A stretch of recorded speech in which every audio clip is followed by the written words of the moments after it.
Hello बच्चों, आपको स्वागत है आपके अपने चैनल द नॉलेज हब में।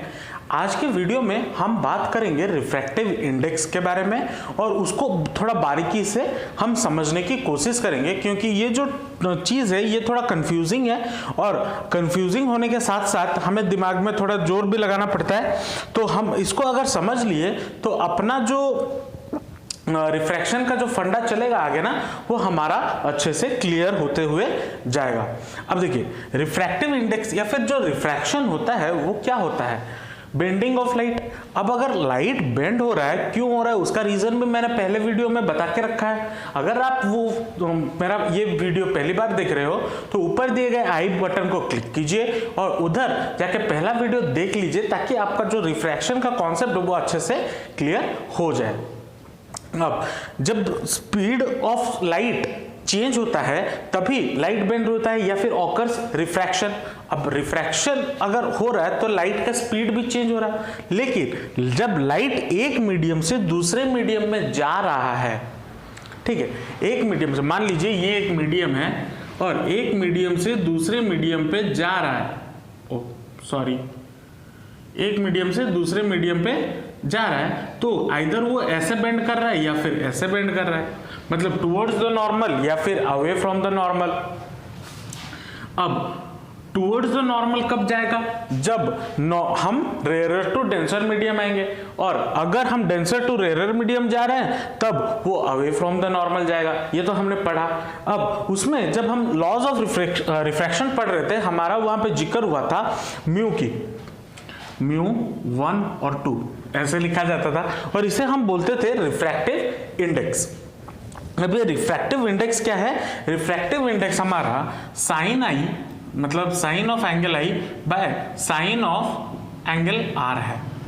मतलब angle of refraction, sine of angle of incidence by sine of angle of refraction हमारा होता है रिफ्रैक्टिव इंडेक्स। अब ये जो साइन है ये क्या हो जाता है? मान लीजिए, अब ये तो रिफ्रैक्टिव इंडेक्स हो गया। अब रिफ्रैक्टिव इंडेक्स किसके रेस्पेक्ट में, वो भी तो जानना जरूरी है। मान लीजिए मुझे एक मीडियम में स्पीड ऑफ लाइट निकालना है, तो हम कैसे करें? तो देखिए, अगर हमारे पास speed of light of air हमें पता है, speed of light in air, ये तो हमें पता है, उसे हम c से भी डिनोट करते हैं, जो कि होता है 3 × 10⁸ मीटर पर सेकेंड, ये होता है।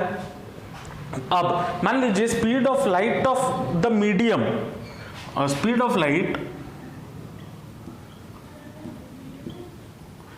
इन एनी मीडियम,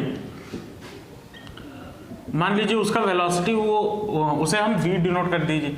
मान लीजिए ये कोई x है, या फिर मान लीजिए x ही मान लेते हैं, कोई भी मीडियम, मतलब अगर हम एयर से कोई भी मीडियम पे जा रहे हैं, मतलब यहाँ पे हम एयर या फिर वैक्यूम को एज ए बेस ले रहे हैं, मतलब जो हमारा रेफरेंस पॉइंट होगा उसे रेफरेंस ले रहे हैं, और अगर वो हमारा एयर से रेयर जा रहा है, मतलब एयर से डेंसर आ रहा है, तो हमारा जो μ12 होगा, तो ये हो जाएगा स्पीड ऑफ लाइट एयर में divided by speed of light in medium में, ठीक है, जो इस मीडियम में जा रहा है। अब इसी को हम बोलते हैं क्या? इसको हम बोलते हैं म्यू या फिर रिफ्रैक्टिव इंडेक्स। अब refractive index for a transparent medium is always greater than 1। For transparent, ये हमारा एक पॉइंट है, फॉर ट्रांसपेरेंट मीडियम म्यू हमारा क्या होता है? म्यू हमारा ग्रेटर देन 1 होता है, ठीक है, हमेशा ये ग्रेटर देन 1 होगा। क्यों ग्रेटर देन 1 होगा? क्योंकि speed of light in any medium is less than vacuum, because speed of light in any medium is less than vacuum, इसीलिए ये हमेशा जो ट्रांसपेरेंट मीडियम होगा वो उसका म्यू या फिर जो रिफ्रैक्टिव इंडेक्स है उसका म्यू हमेशा ग्रेटर होगा। अब यहां पे हम बात करेंगे जो रिफ्रैक्टिव इंडेक्स के रिलेटेड कुछ और चीजों की।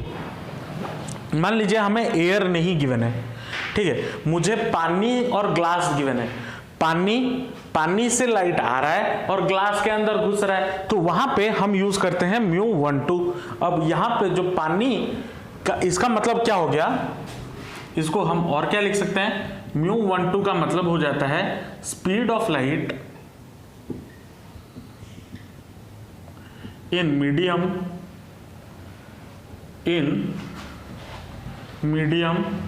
1 बाय स्पीड ऑफ लाइट